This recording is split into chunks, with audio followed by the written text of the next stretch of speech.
In a Hello. quiet town, hidden deep in rural America, a mother's scream shattered the silence of an ordinary December night. Moments later, a young man lay dead on the second floor of her home. She said it was self-defense. She said strangers broke in. But the story that followed would unravel a web of suspicion, false identities, and a murder that may not have been what it seemed. What really happened inside that house? Was this a desperate act of protection, or the beginning of something far more chilling? To find the truth, we must go back to where it all began. A family looking for peace, a town that welcomed them, and a friendship that would end in blood. In 1998, the Tracey Roberts family relocated from Chicago to the small town of Early, Iowa. The couple, Tracey and Michael, were in their second marriages, and each had a son from previous relationships. Tracey was American, while Michael was originally from Australia. They were seen as a respectable young family by the local community. Michael, a computer expert, ran an IT business from home and had many innovative ideas he aimed to pursue. Tracey, an active and sociable housewife, enjoyed sports. The couple met online and got married just 18 days after meeting in person. They later had 2 children, a boy and a girl, and appeared to be a very happy family. Many people admired Michael's determination, including his neighbor Mona, a real estate broker with whom they had completed several successful transactions. Mona was eager to continue working with Michael. She mentioned that her 20-year-old son, Dustin, was very private and had a hard time holding down a job. He had tried many different positions, but had been unable to keep any of them for long. Michael suggested helping Dustin discover his strengths and later began teaching him the basics of business. He took Dustin on trips and supported him in attending church. Michael was generally seen as kind, pleasant, and empathetic, while his wife was regarded as sweet and sociable. They raised 3 children together, with Tracey managing the household and children, while Michael focused on work, often traveling for business. An unexpected situation occurred in Tracey's family. On the evening of December 13, 2001, in Early, Iowa, Tracey was in the kitchen preparing dinner with her children. While the food was heating, she was also bathing her 1-year-old daughter upstairs. Meanwhile, her 2 older sons, ages 3 and 11, were watching television in the older boy's bedroom. Suddenly, the boys were startled by a piercing scream from their mother. The eldest, Bert, rushed to see what was happening. He saw Tracey trying to enter the room, but someone grabbed her by the hair and pulled her back into the hallway. Holding her baby daughter, Tracey managed to hand her over to Bert before a struggle with the attacker ensued. Tracey slammed the door shut behind her, and the boys could hear the sounds of a struggle and their mother's muffled cries for help. Terrified and unsure of what to do, Bert listened as the noises escalated. Then, after a brief silence, a shot rang out. During the attack, Tracey managed to defend herself against the criminals. One of them was killed, and the other escaped. Bert called 911 around 7 p.m., reporting that strangers had broken into their home and attacked his mother. Police officers took the call seriously and rushed to the address. At that time, it was unclear what had happened to Tracey and her 3 children. Paramedics arrived to find the children sobbing, with Tracey repeatedly shouting that an intruder was still upstairs and pointing toward the stairs. As per protocol, paramedics could not enter the house until police had confirmed that it was secure. The police arrived and went up to the second floor, where they found a young man lying dead in a pool of blood. There was no one else in the room. Tracey was quickly placed in an ambulance by a doctor and taken to the nearest medical center. The scene revealed a shocking crime, leaving the entire family overwhelmed and confused by the situation. The police began an investigation to shed light on this complicated event. The small town where the incident occurred was a quiet and peaceful community of about 500 residents, all of whom knew each other well. The police began their investigation by questioning Bert, the eldest son. Bert had witnessed the attack on his mother, where the attacker had pulled her hair. Stunned, the boy knew he had to act to protect himself and the other children, so he grabbed a baseball bat, ready to fight off anyone who entered his room. When the chaos died down, he could only hear his mother breathing heavily. Finally, he heard the voices of two men outside starting to bang on the door.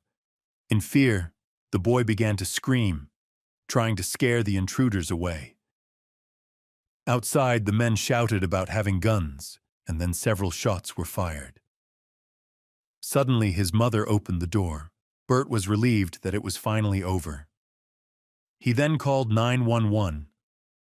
After hearing about the incident, Mona rushed to the scene. She was looking for her 20-year-old son, Dustin, a family friend. His car was parked in the private driveway, but when she arrived, the entire area, including Dustin's car, was cordoned off. She was not allowed into Tracey's house. Mona asked the officers about her son's condition, but they told her that he was dead. Dustin was found lying in a pool of blood near a second-floor bedroom. Tracey had shot him during a struggle. The police did not share any further information with Mona. Tracey woke up in a hospital 20 kilometers from her home. She had injuries to her neck that suggested she had been strangled. Tracey told the police what had happened that night. While she was bathing her daughter on the second floor, she heard noises downstairs. Thinking that her husband had returned early from a business trip, she went down to check, but discovered two men. When they started to go upstairs, Tracey quickly took her daughter to Bert's room and left the three children there. She then tried to enter the room and close the door, but one of the men grabbed her hair and dragged her into the hallway. Then, one of the attackers used her jeans to strangle her. During the struggle, Tracey lost consciousness, and the attackers lost focus. When she regained consciousness, she heard screaming outside the door. Realizing this was her chance to escape, she got up and ran to the gun safe next to the bed in the master bedroom. Although the attackers chased her, she managed to turn a few numbers and retrieve a gun. Tracey aimed at them and pulled the trigger, but nothing happened because the safety was still on. The attackers were caught off guard, allowing her to remove the safety and fire again. The loud bang stunned her, and she continued to fire at the attackers until the room filled with smoke. Tracey didn't see the criminals, but she heard someone running away from the house. One of the criminals fell, while the other managed to escape. She also heard her frightened children calling her name, so she rushed into the room and opened the door. In a moment of panic, her son swung a bat at her, trying to protect himself, and she narrowly avoided being hit. The most important thing was that the children were safe. As the smoke cleared in the main bedroom, Tracey saw Dustin, the 20-year-old, lying on the floor but still alive. He began to get up, and in her shock, she grabbed the gun and ordered him to stay down, desperate for everything to stop. She yelled at him not to move, but Dustin, who was the son of her friend Mona, didn't listen. He stood up and approached her. Worried for her and the children's safety, she fired several shots, and Dustin fell to his death. Tracey recounted that earlier that day, Dustin had visited their home. When he discovered that her husband was away on a business trip, he lingered on the porch for a long time, seemingly unwilling to leave. His behavior was unusual, and Tracey ultimately had to shut the door in his face. Tracey described a second participant in the crime as tall, with dark hair, around 30 years old, but she never saw his face. That evening, Tracey's husband, Michael, was on a business trip in Minneapolis. It was unclear why Dustin, whom Michael had been helping, would attack Tracey and their children. The second killer was still at large, raising fears that he might return for revenge. This left Tracey feeling fearful and unable to sleep because she was worried about her family's safety. The police had a hard time identifying the second suspect, based only on the vague description provided by Tracey. They began investigating Dustin's social connections to determine who might have accompanied him to Tracey's family home. Many people considered Tracey a hero. She gave many interviews to journalists. In front of the cameras, she and her husband, Michael, held hands, and she calmly said that she did what she had to do to protect her family. The whole hall applauded. Many people thought that her actions were justified. Tracey was brave. She had protected not only herself, but also her children. The police were wary of accepting anyone's testimony without evidence, so they began a thorough investigation of the events surrounding the case, finding the story unconvincing. Mona was going through the most difficult time of her life and was heartbroken. To her, the circumstances of her son's murder, as Tracey described them, made no sense. She was haunted by nightmares of the attack that took her son's life. Mona, the mother of the young man who was shot, spoke to the media about her shock over the incident. She described Dustin as a kind person who had never shown aggression and had no criminal history. There was no reason for him to attack the Tracey family. Dustin had seen a psychologist with his mother. He had difficulty making friends at school, was often bullied, and was excluded from parties and celebrations. Despite seeing many doctors, they gave him different diagnoses without clear answers. Could his social difficulties have led to a moment of losing control? Tracey told the police that she had always feared Dustin. She felt extremely unsafe, even around her husband, and she tried to avoid any encounters with Dustin. Under no circumstances would she let him be alone with the children because she believed he would harm them. Mona was shocked by these allegations. She had no idea that Tracey was facing such serious issues with her son. To Mona, everything seemed just the opposite. The police examined the crime scene and concluded that there was no clear motive for the violent attack. They suggested that it could only make sense if it had been planned as a robbery. The Tracey's house contained many valuables, leading Tracey to believe that the young criminals aimed to steal cash or one of Michael's collectible weapons. The criminals' behavior did not resemble that of typical robbers. They ignored money and jewelry that were easily visible, and instead of trying to steal from Tracey while she was unconscious after being strangled, they focused solely on inflicting violence without any intent to sexually assault her. The police quickly identified a possible motive linked to Tracey and her husband. Not long before the home invasion, Tracey had experienced a traumatic incident. She was sexually assaulted by a dentist while under anesthesia. She regained consciousness during the assault, and the dentist attempted to silence her by promising to help her with her sexual problems and offering her $150,000 in compensation if she remained quiet. Tracey confided in her husband about this, and he urged her to report it to the police. Just 2 days after the dentist's attack on her, Tracey was preparing to testify in court against the dentist, whom she was accusing of rape. He was likely the second person to invade her home, intending to silence her so she could not testify against him. The police determined that the dentist had no connection to Dustin and had a solid alibi. He was at work at the time of the crime. Later, Tracey recalled another individual who might have wanted her dead: John Pittman, Tracey's first husband. They met while studying medicine at Northwestern University in Chicago.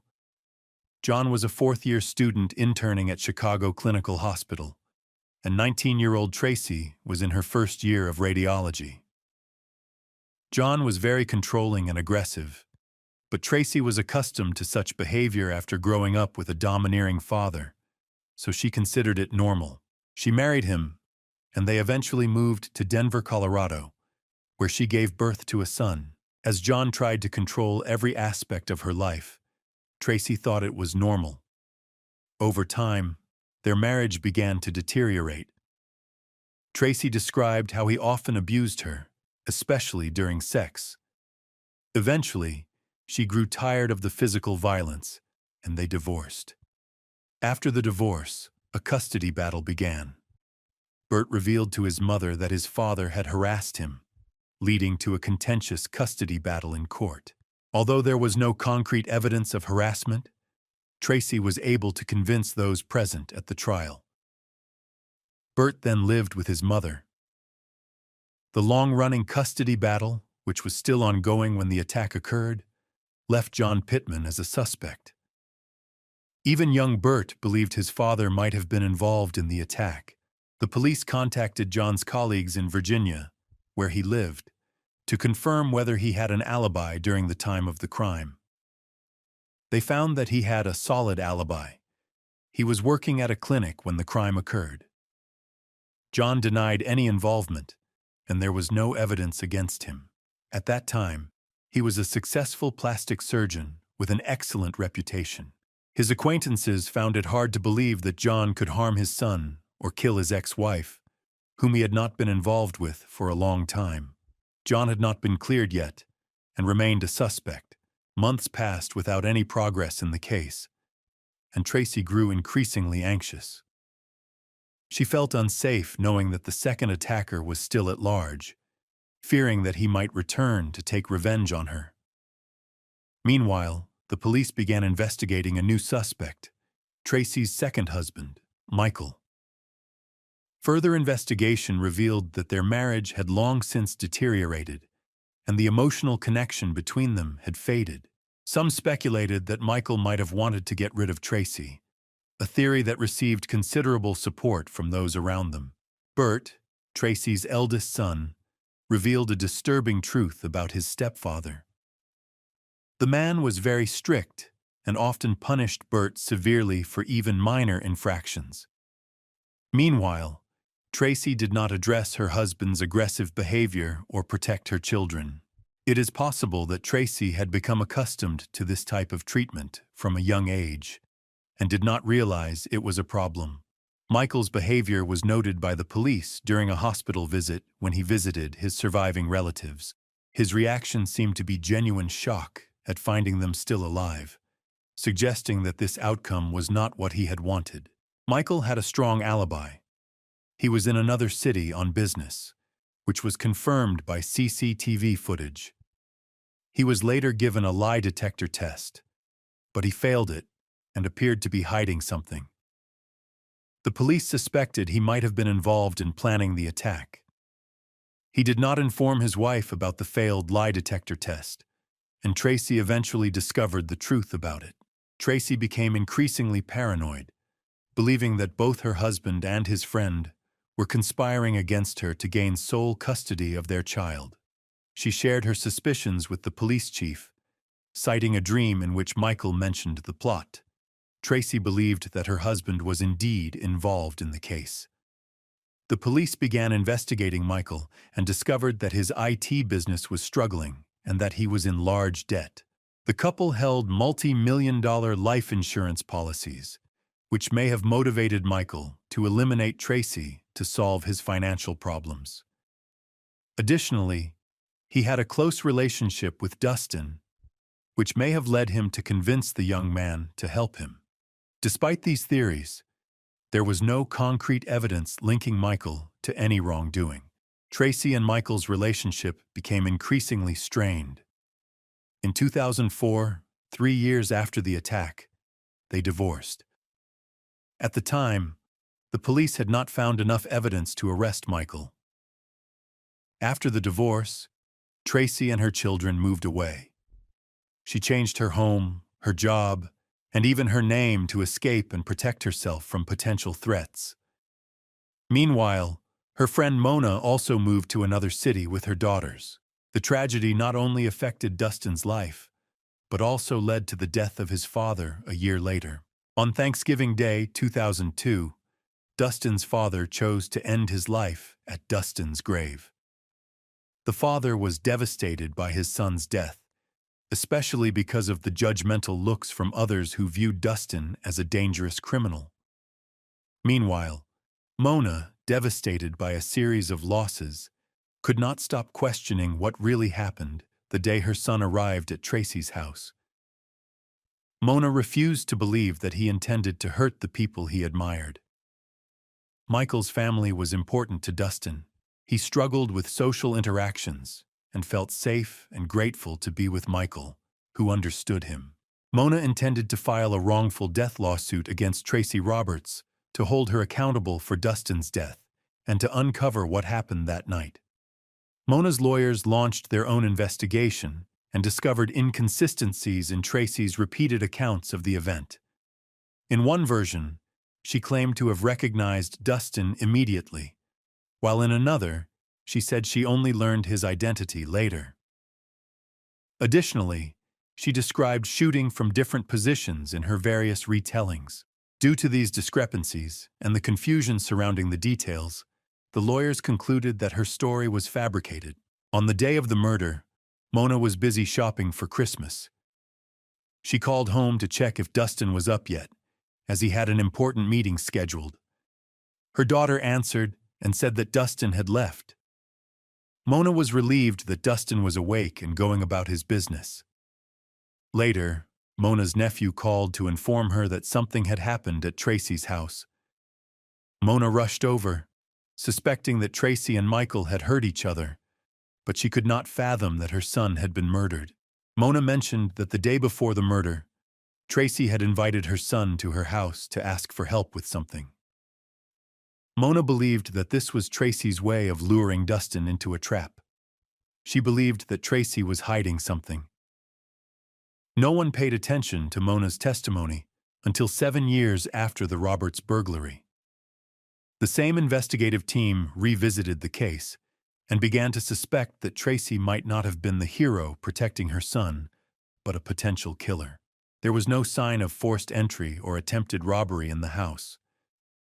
How could two people have broken in without leaving any evidence?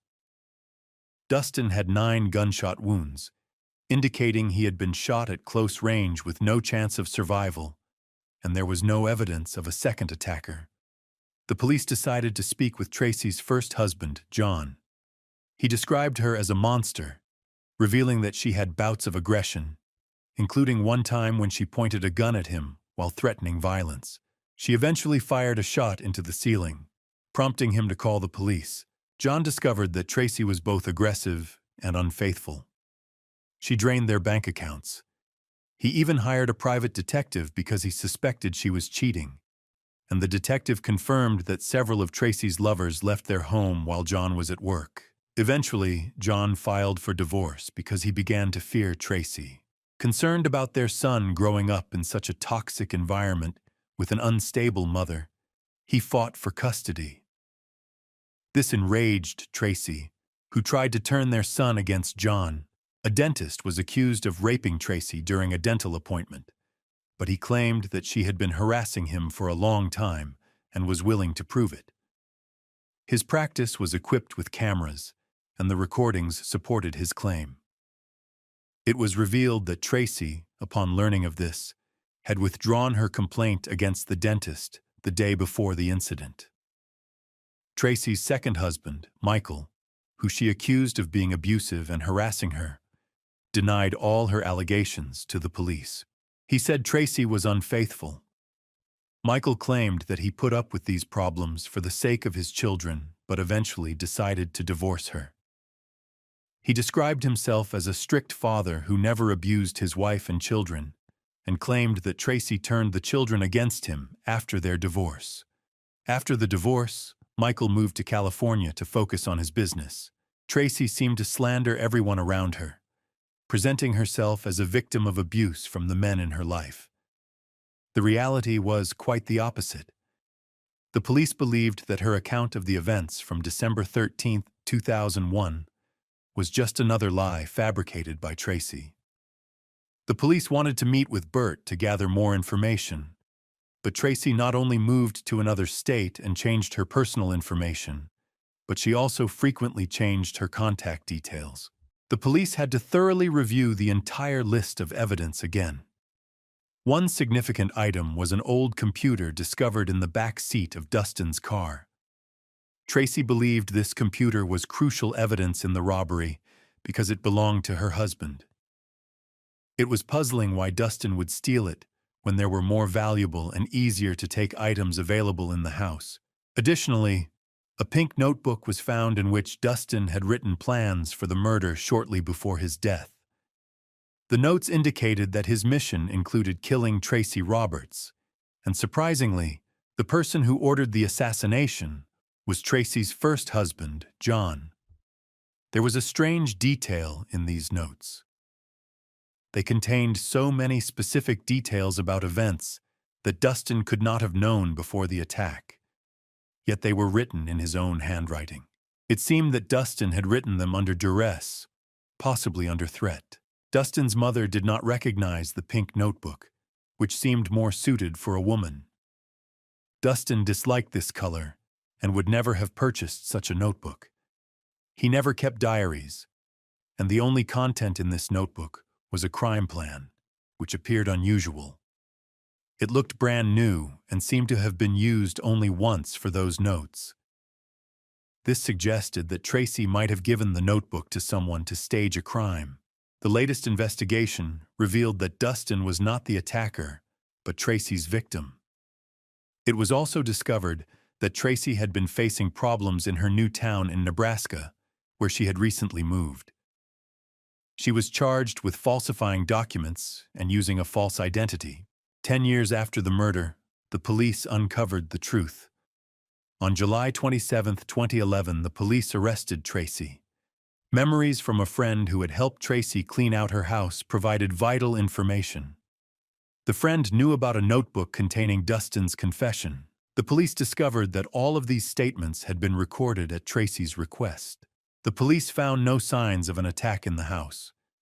The wounds to Tracey's neck were self-inflicted, as evidenced by minor scratches that were not life-threatening. The claim that Dustin had struggled to stand up after being shot multiple times was clearly implausible. Forensic experts analyzed crime scene photographs and determined, based on blood spatter, that Dustin was still lying on the floor, with all the shots coming from above. This contradicted Tracey's version of events. The defense argued that Tracey was simply trying to protect her child. They said much of the evidence against her was circumstantial. The defense heavily relied on the testimony of Tracey's eldest son, Bert. He claimed that he heard men screaming and saw someone dragging his mother out the door. Bert also confirmed that the attacker told his mother she was dead and warned that she would be next. He then saw a young man with a gunshot wound trying to get up, as his mother had described. The reliability of Bert's testimony was questioned. Tracey had initially mentioned that the nursery door was closed at the time, preventing Bert from witnessing the incident. The prosecution argued that Bert's account may have been influenced by his mother. The prosecution argued that Tracey killed Dustin to frame her husband, hoping to gain sole custody of their children and access to his money. This was considered the primary motive for the crime. On that same day, Tracey confronted Dustin at gunpoint, forced him to write in a notebook, and then shot him. She then staged a scene to make it look like she had been attacked, inflicting minor injuries on herself and leaving a notebook and a computer in Dustin's car. A forensic expert later confirmed that her injuries were inconsistent with her being unconscious, further casting doubt on her testimony. After reviewing the evidence, the jury found Tracey Roberts guilty of first-degree murder. She was sentenced to life in prison without parole. Tracey cried in court when she heard the verdict, but many people did not believe her tears, as they did not seem genuine. Once again, she seemed to be acting. The situation was especially difficult for Bert, who was convinced that his mother had saved the lives of all her children that night and had been wrongly imprisoned. He continued to visit and support her.